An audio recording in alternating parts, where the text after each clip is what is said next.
So on Sunday night starts the festival of B.Shvat, the 15th day of the month of Shvat, which is, according to Beis Hillel, the Rosh Hashanah for the Elon, the head of the year for the tree. So the Gemara says, which tree is it? It talks about the esrog tree, but it's generally considered the day of judgment for all trees, And the tree is something in Judaism which is not taken very lightly. It says a pasuk in Chumash. A man is a tree in the field. You can read it as a question, but you can also read it as a statement. And Chassidus, in fact, reads it as a statement. There are many comparisons they make between a tree and a man. It says the roots are like the faith, where you can't see the roots of the tree, but without the roots, the tree can't stand. Same thing with the faith of a man in God. You can't see his faith in God, but without the faith, a man can't stand. And the fruits are like what he gives over to the next generation. So with the man, it's like his children, etc. And it's something that's very interesting to me because it's this. This holiday is from a long time ago, and it's something that's, now that we have the study of ecology and environmentalism, it's something that's so timely. They have now, I think, Arbor Day in America, and they have, ever since, I think it was in the 70s, they made Earth Day, and this is something that the rabbis saw many, many years ago, and they established a day called B.Shvat. You ask a question, what's the big deal? The Gemara in Rosh Hashanah at the beginning, I think the Mishnah at the beginning says there are four New Years. There's Rosh Hashanah for trees, Rosh Hashanah for, this is not the correct order, but it says Rosh Hashanah for months, which is Nisan, Rosh Hashanah for kings, which I believe is Elul, and Rosh Hashanah for people, which is Tishrei, which is the Rosh Hashanah. So why should we care that there's Rosh Hashanah for trees? What's the big deal? So it says, it's like in our Rosh Hashanah we get judged, so too in their Rosh Hashanah they get judged. The trees get judged. They'll get judged how much water they get, how much sun they get, how much fruit they're going to give. They get judged like we get judged, and we hope it's a good, sweet new year. But what's the connection between the tree and the man?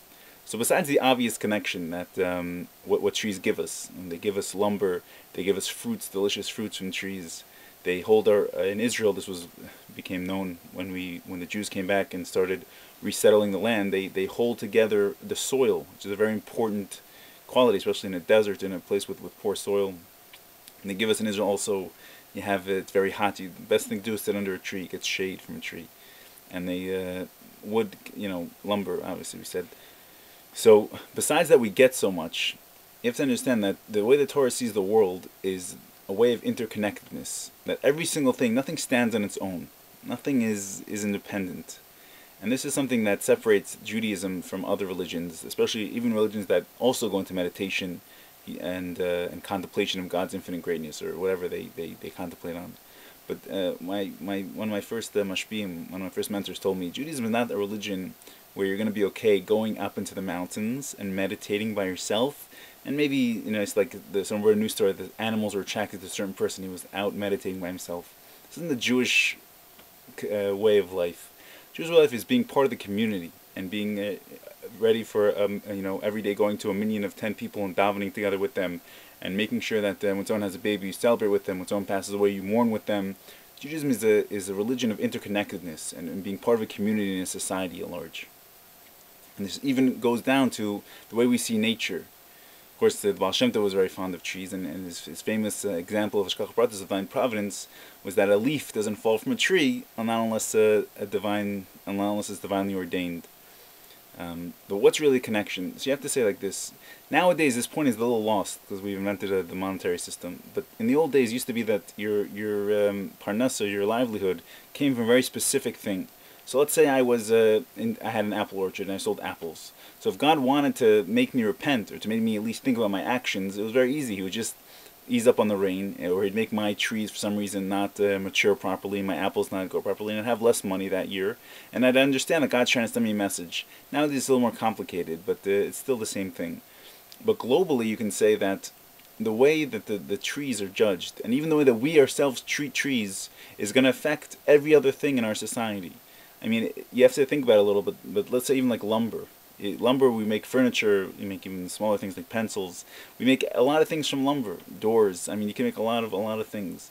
And same with fruits from the tree. These are things which we take for granted because in the supermarket it's always abundant, at least where I live. But and nowadays you can get even different fruits, even though they're not in season, you can get them in your supermarket because we can import them from different parts of the world. But basically these are all things that make our life better and easier. And if the trees are judged for a good, sweet year, then it'll affect us for a good, sweet year. And this is something that the Torah is very careful with, especially in terms of ecology, the way that we treat the planet. I've quoted many times, but it's one of my favorite things the Rambam ever said, that a person is not allowed, when he's talking about being a wasteful person, you're not even allowed to waste a single seed of mustard, because you have to acknowledge that this single seed of mustard came from God.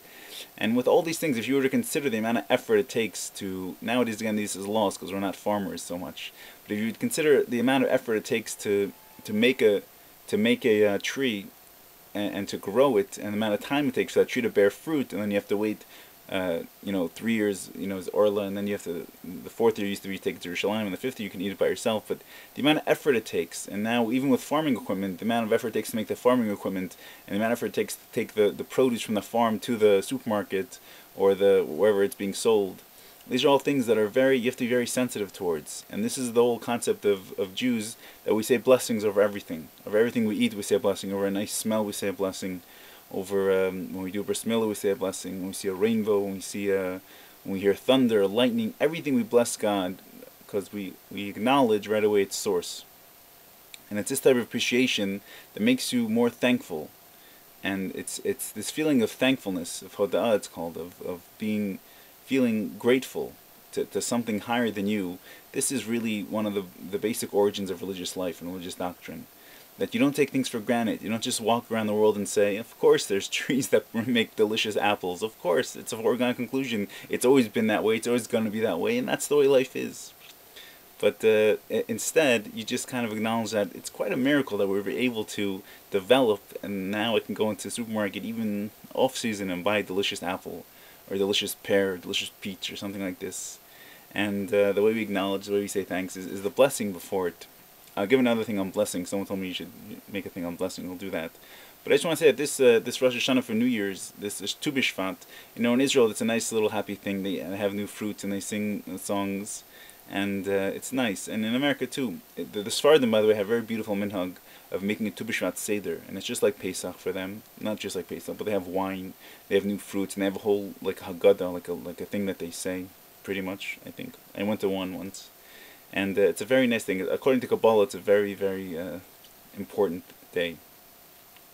So I want to encourage you all to, on this B.Shvat, to be more appreciative of the trees.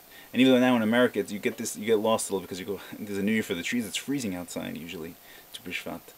But still, someone told me that even in America, the inner sap of the tree starts to get produced around this time, and you won't see it until a month or 2 months go by. But this is really the beginning of the renewal of the trees, and this is like, in a way, the inner beginning of spring. So it's something that's very beautiful, and it's something that if you become more appreciative of it, you're going to enjoy life much more, because you're not going to take it for granted. And once you don't take it for granted, you'll understand that the Rosh Hashanah for the Ilan, the New Year for the tree, is something that will affect you ultimately. And we pray that the trees should have a good, sweet year. That should be written and sealed and inscribed for a good year, for everything they need, the rain and the sun, and for us to take good care of them, us to be appreciative of them. And now in day and age when we can recycle, for us to recycle and to really not take for granted that each one of us has 1 out of 6.3 billion part of this planet that we're supposed to be using. Fortunately, some of us use much more and pollute much more than we should be. But eventually these things, they're bound to catch up with us. Unless we're proactive about it, unless we make a real effort to be more sensitive. So have a good B.Shvat, enjoy the trees, enjoy the fruit of the trees, enjoy the shade of the trees, enjoy the beauty of the tree. There's nothing really more beautiful than looking at a tree. Someone wrote a famous poem about this, but if you look at the tree and all the branches, I always think like, I have 2 hands and 10 fingers. When I lift my hands up, I'm praising God like that. The tree, just by standing there, it praises with all its branches. It's just like always, and sometimes the tree also, they dance in the wind. Yeah, if they're a child, what's the tree doing when the wind blows? It's dancing. Also, the trees are very brave in that they, when we get cold, we have to put on more clothes. In the winter, the trees take off all their clothes. I don't know if you noticed, but they become bare. They're naked to the world in the winter. It's a very brave thing. I couldn't do it. And in the spring, they give us a sense of renewal. They become colorful again, and they're reborn into rebirth. In the summer, they provide us in the shade. And in the fall, they provide the nice special effect, God's special effect of getting rid of their leaves, of letting leaves fall slowly to the ground, and the leaves make the nice noise. And first they change colors, and they become beautiful scenery in the background. If you're ever driving or walking in a park or in a forest, you'll see it's a beautiful special effect from God. In the winter, of course, they get covered by white, except for the evergreen, which stays always nice. anyway, be more appreciative of trees, and you'll see that this appreciation will lead to appreciation of other things. And this is really one of the most fundamental parts of being a religious person, of a spiritual person in general, is being thankful for things like trees, and being sensitive that even trees get judged, how much more so people in our actions based on our thoughts, speech, and actions. Thank you so much, and God bless.